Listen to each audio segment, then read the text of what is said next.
Ej, ko imaš vodo noter, ja. Imaš luknjo, veš, po moje, da boš ja, ne, daš pa, da je itak vseeno mokro.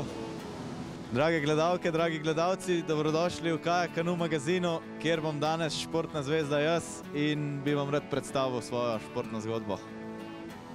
Ova, si že kar začel oddajo? Ja, treba. Ja, odlično. Super istočnica. Imaš čas ti konec julija, začetku avgusta, da bi namest mene eno oddajo od vodu, bi šel lepo v miru na dopust? Če pridete v London, si bom vzel malo časa, drugače imam pa takrat vse misli usmerjene na olimpijske igre, tako da bom imel bolj malo časa. Dobro, potem te ne bom sedaj ekstremno motil, pripravi se na tiste stvari, ki te najbolj zanimajo v tej sezoni. To je bil Beni Savšek, bronasti kanuist letošnjega evropskega prvenstva in osrednji gost tokratnega Kajak Kanu magazina.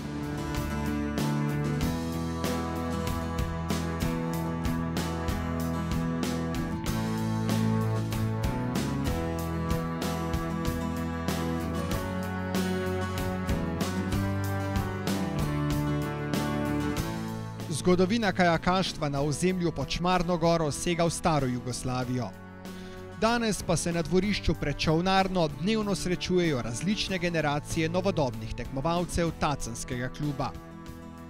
Nekateri že s svetovnim renomejem, drugi pa željo po enako učinkovitem zavesljaju, kot ga imajo njihovi starejši kolegi. Benjamin Savšek se bo z nastopom v Londonu kot 7. po vrsti vpisal med olimpijce Kajak Kanu kluba Tacen, ki je s srebrno medaljo Andraža Vehovarja v Atlanti pomembno pisal povest slovenskega športa in želi tudi v prihodnje vzgajati vrhunske kajakaše in kanuiste. Letos smo imeli nekako si začrtali, da bi šla 2 naša tekmovalca na olimpijske igre, pač se nam to ni išlo. Tako da vsekakor računamo na to, da bomo v letu 2016 v Rio upeljali najmanj 2, pravi 3 tekmovalce in da bomo vzgajali še naprej naše mlade tekmovalce, otroke, da bodo tukaj preživljali svoj prosti čas.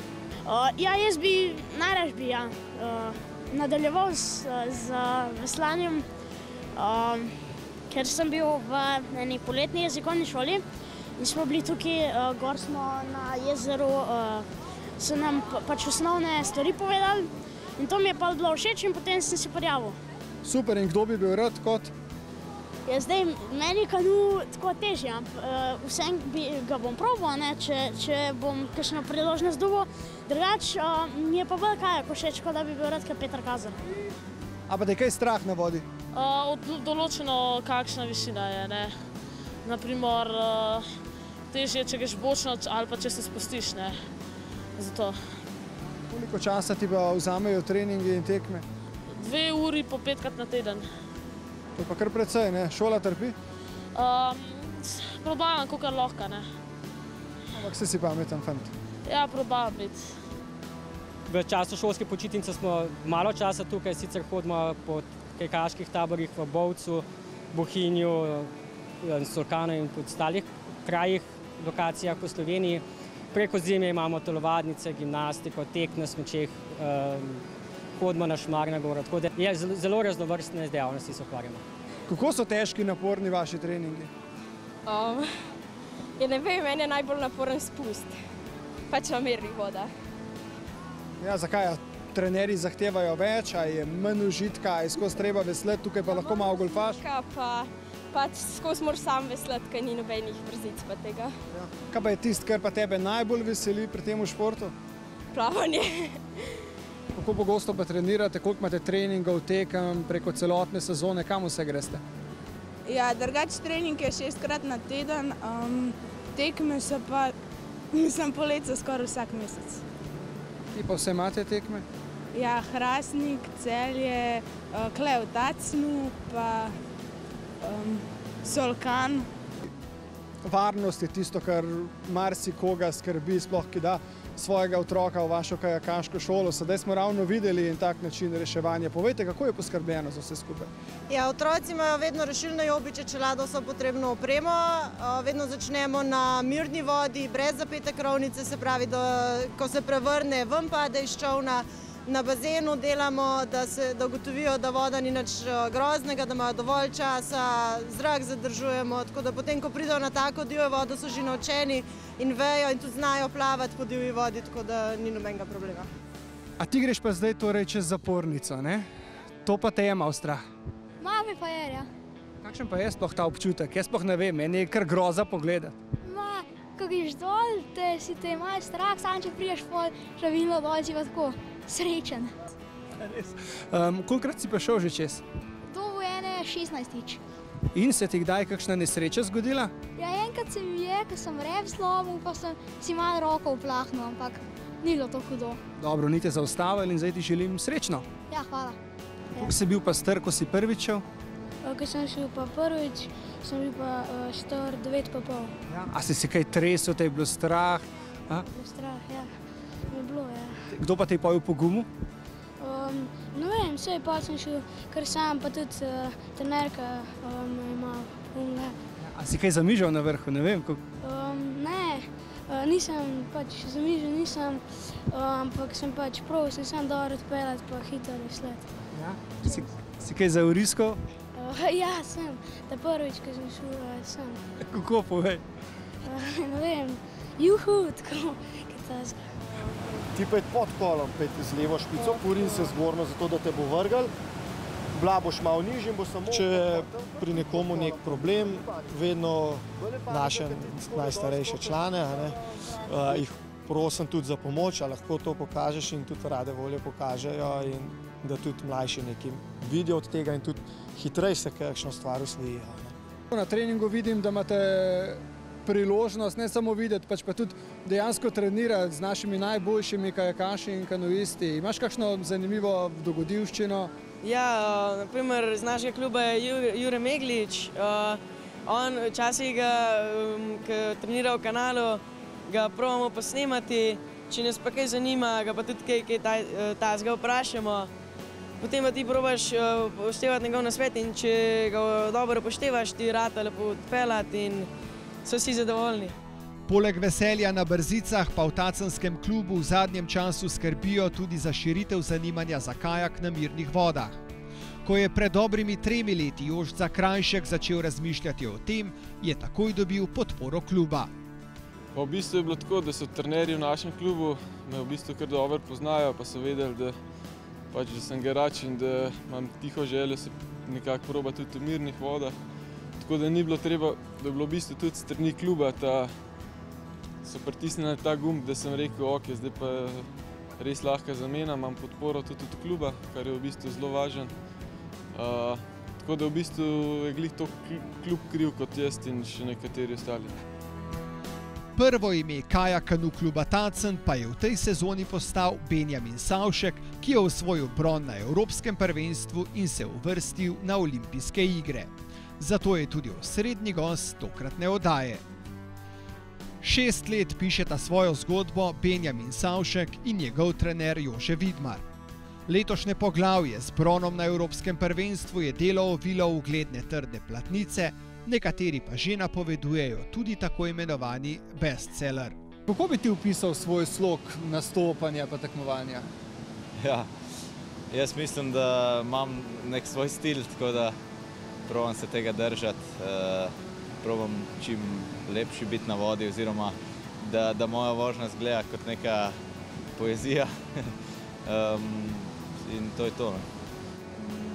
Je sposoben tudi voziti eden najtežjih čolnov, ki je trenutno pod zahtevnosti, ampak glede s tako dobro tehniko in znanjem uporabe tudi vode, izkoriščanja vode, mu tak zahteven čoln prinaša prednost. Ta tvoja bronasta medalja z Evropskega prvenstva, je to, kar si v tej sezoni želel? Ja, sigurno je to zelo lep začetek sezone. Vedel sem že prejšnjo leta nekako, sem računal na to, da bom kakšno kolajno uspel prinesti in na svetovnih pokalih mi je to sicer uspelo, ampak na prvenstvih se mi je pa zmeri v finalu nekako zalomil. Tudi tukaj v Tacnu, ko smo imeli svetovno prvenstvo, se mi je v finalu malo zalomil. Tako Tako da letos pa res se mi je uspelo v finalu ponoviti vožnjo iz polfinala in sem izjemno zadovoljen in jasno je to velik uspeh za mene. Ko takole zagrmi, se ne ustrašiš? Ja. Se bolj ustrašiš grmenja ali bolj, kadar zabenti trener? Ja, tudi trener da dobro zagrmeti, tako da, ampak nekako smo tudi že na take pogoje navajeni, ker tudi pozim smo še na slabših pogojih, na -10, pa kaj je sneg, tako da tale dež je sam neka v bistvu poletna ploha, tako da nam ni tako hudega. No. Kako je trenirati pod vodstvom Jožeta Vidmarja? Ja, mislim, da je v redu, no, zdaj on ima pač člansko kategorijo čez tukaj v našem klubu Katacan in delava že vrsto let, tako da mislim, da smo veliko naredila. Bil je tudi včasih zelo uspešen kanuist, tako da ima veliko izkušenj. Bil je tudi na svetovnem prvenstvu tretji, bil je na olimpijskih igrah, tako da se mi zdi, da ima veliko izkušenj, ki nam jih lahko pač pove in nam s tem veliko pomaga pri naši karieri. Je pa mogoče v tem delu, sploh po izbirnih, pa po evropskem prvenstvu, zdaj pred olimpijado, da je mogoče za njega medijski ta, bom rekel, ne pritisk, ampak medijska pozornost, da je mogoče včasih malenkost naporna. In da kakšen trening tudi zaradi tega ni čisto tako optimalen, kot bi lahko bil. Ga boste zaščitili predvsem skupaj? Mislim, da bo treba, ja. S čim te najbolj maltretira v zadnji sezoni, recimo v zadnjem letu? Ja, se mi zdi, da s tem, da se pač nekako bolj po koncu držim, tudi takrat, ko sem utrujen, včasih padem malo bolj skupaj, ker je telo utrujeno in to probamo, da se držim bolj po koncu in s tem tudi nekako je vožnja toliko lepša, bolj čista, pač merkam, da ne naredim kakšnih kazenskih sekund, imam večji nadzor nad vodo in to se mi zdi, da smo letos veliko na tem delali. Z Benjaminom ni težko delati, ker moram reči, da se vsak dan, vsak trening nekaj novega naučim, ker marsikatero zadevo, ki mogoče niti nisem vedel, da je možna, jo je pokazal oziroma tako, da razvijajo nekako tak, bom rekel, da mi on pokaže, kaj zmore in vsak dan se naučiva nekaj novega. Kaj pa to prijateljstvo z Mihalom Martikanom? Kako je zdaj s tem? Koliko ti koristi vse skupaj? Ja, mislim, da Martikan je za vse kanuiste nek idol, ker on pa Tonija Stangesta le vodilna v tem športu in nekako vsi snemajo oziroma gledajo, kaj one dva počneta in probajo to seveda prenesti v svoje treninge in te zadeve. Jasno pa tudi on je pač tako dober, da deli kakšen nasvet tudi z nami, ostalimi in se da z njim velikrat lepo pomeniti. Ob začetku njegove športne poti je bila mogoče neka cokla, zaradi tega, ker je nekako, kar je on naredil, kar je videl, je bilo nek vzor, nek idol, ki je na steni naliman na plakatu, se mu smeji z plakata dol, mogoče je bilo od začetka. Ampak mislim, da počasi pa tudi sam spoznava, da sta se nekje že zelo blizu ali pa celo že enakovredna. Kaj in koliko pa ti je Jože Vidmar povedal o svoji izkušnji z olimpijskih iger? Ja, zaenkrat nismo se še veliko pogovarjali o tem, ampak vsekakor, da pač to je nek poseben dogodek. Tam je v olimpijski vasi čisto drugačen občutek, kot na enem recimo prvenstvu svetovnem, kjer smo samo znotraj svoje reprezentance, tam so le svetovni športniki in tisti te najboljši, tako da ne smeš pač podleči tistemu pritisku oziroma moraš tudi ti vedeti, da si zaslužil biti tam zraven in da oni tudi na tebe nekako tako gledajo, kot na enega pač profesionalnega športnika in pač ne smeš podleči pritisku.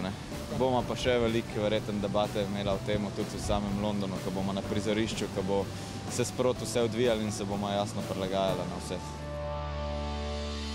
Slalomiste ta konec tedna čaka prva tekma svetovnega pokala. Letos bo na sporedu 5 preizkušenj, po uverturi na Otoku se karavana seli še v Francijo in Španijo. Zaključek pa pride na vrsto po olimpijskih igrah, ko sta konec avgusta na sporedu še preizkušnji v Pragi in Bratislavi. Svetovno prvenstvo v spustu se konec tega meseca začne v Franciji, evropsko na mirnih vodah pa teden dni prej v hrvaški prestolnici.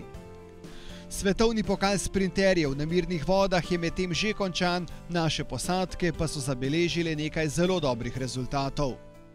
Špela Ponomarenko-Janić je zaradi priprav na evropsko prvenstvo in olimpijske igre nastopila samo na prvi tekmi, ki jo je gostil poljski Poznan, in na 200-metrski razdalji osvojila 6. mesto, na 500 metrov pa je bila zelo blizu zmagi, ki jo je zgrešila za vsega 4 stotinke in končala kot druga.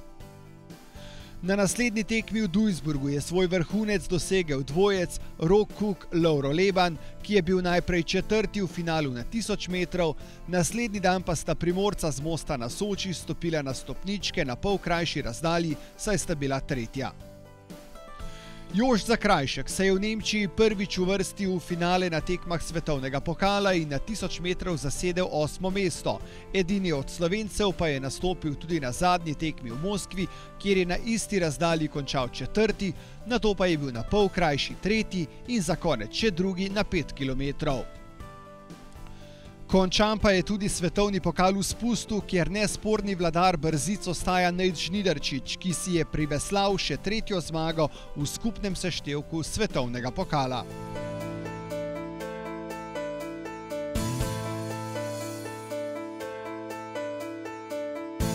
V pričakovanju olimpijskih iger v Londonu smo v Solkanu obiskali Marjana Štruklja, kajakaša s 6 medaljami svetovnih prvenstev in olimpijca iz Barcelone, kjer je osvojil 6. mesto.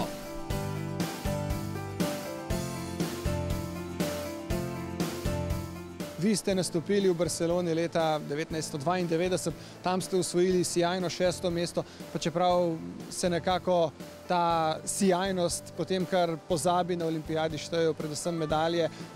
V kakšnem spominu so vam ostale olimpijske igre? V čudovitem. Sicer z rezultatom nisem bil najbolj zadovoljen, ker je bila to ena mojih slabših tekem tisto sezono, vendar vse ostalo je bilo perfektno. Jaz mislim, potem sem bil še kot trener na 2 olimpijadah, ampak Barcelona, mogoče tudi zato, ker sem bil tam res kot tekmovalec, na splošno vse je bilo perfektno, bom rekel, ne, sam ambient, tisti kraj, proga sama je bila in tak edinstven park v tistem času. Ste pa nekako celo nekoliko kritični sedaj do tega sistema, oziroma da so se same razmere v slalomu na divjih vodah nekoliko spremenile, so drugačne kot nekoč, ko je bilo bistveno več tekem, ne? Ja, vsekakor. Olimpijske igre so dale nek pečat kajaku na divjih vodah, ampak jaz mislim, da istočasno je mnogo močnejših reprezentanc zaspalo na tem, da se daje kajak na olimpijskih igrah, s tem dobijo finančna sredstva strani države kot olimpijski šport, v drugi strani pa zanemarjajo to promocijo tega kajaka. Ko smo mi nastopali in tekmovali za svetovni pokal, je bilo 8 do 10 tekem v sezoni. Sedaj imajo kajakaši 4-5 tekem, ampak to je še vedno polovico premalo, da bi vsaj poletje zapolnili z rezultati, da bi to promoviralo ta šport in da bi tudi fantje potem res lahko nekako od tega živeli. Ne? Tukaj za vašim hrbtom videva progo v Solkanu ob novem čudovitem centru, ampak vi tukaj prav veliko niste trenirali, ne? Ne, nič nisem tukaj treniral. Ta proga se je postavila kasneje, ko sem jaz že se ukvarjal tukaj s trenerstvom. Veliko smo trenirali v Bovcu oziroma tam Trnovem čez Soči, tam smo imeli postavljeno progo, to je bil naš naraven poligon, in pa v Tacnu. Tako kot vsi smo se tudi mi, sploh v spomladanskih mesecih, dosti vozili v Tacen, kjer je bilo tudi veliko število mednarodnih tekem v tistem času. Sicer pa bojda prav veliko vratic niste prevozili, to so bili drugačni treningi, bolj za tako imenovani feeling, ne? V primerjavi s sedanjimi treningi smo mi dosti več veslali prosto na rekah. Imeli smo drugačne treninge za fizično pripravo, ker so bile proge takrat daljše, enkrat daljše kot zdaj, tako da je bila tista pripravljenost je bila prav drugačna, kot jo imajo zdaj današnji tekmovalci.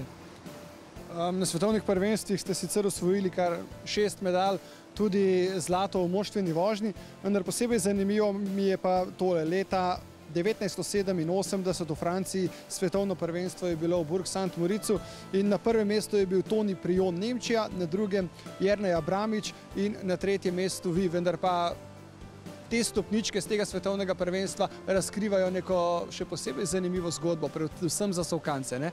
Ja,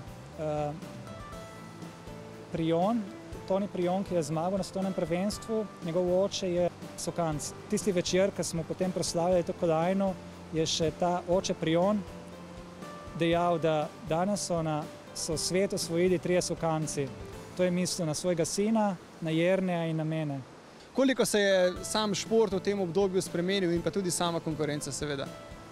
Ja, kot prvo, šport je skozi rasel, konkurenca mislim, da je bila predvsem v kajaku, disciplini, kjer sem jaz veslal, se skozi zelo močna, tako da ne bi mogel reči, da je sedaj konkurenca ostrejša, ker tudi takrat je bilo, ne vem, 10 do 15 tekmovalcev sposobnih priti na stopničke.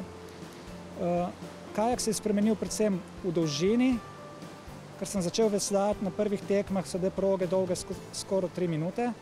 Največja prednost oziroma največji napredek je naredil kajak takrat, kadar je kazenske točke, kjer je bilo prej 5 kazenskih točk, spremenil na 2.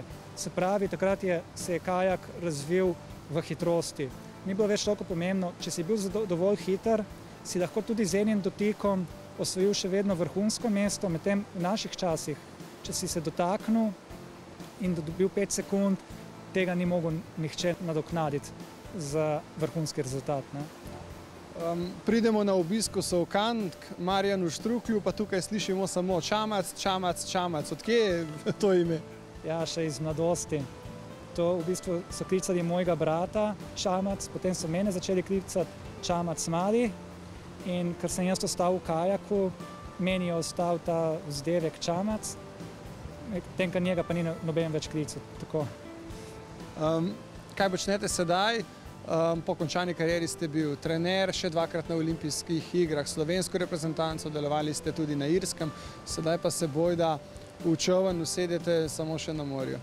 Zelo malo, ja, v čoln se sedem zelo malo, še to me spravijo sinova. Če ne pa imamo projektirano firmo, projektiramo strojne instalacije in to je to. In si poskušam čim več časa vzeti zase in za družino, tako da nekako nam še gre. Soča vas ne potegne med svoje brzice? Ne potegne, samo zdaj sem bolj zaljubljen v zmrzeno vodo. Tako da to bo še počakalo. Pred slovesom pa še povabilo, da se udeležite naslednjega rekreativnega spusta v sklopu akcije Voda za vedno.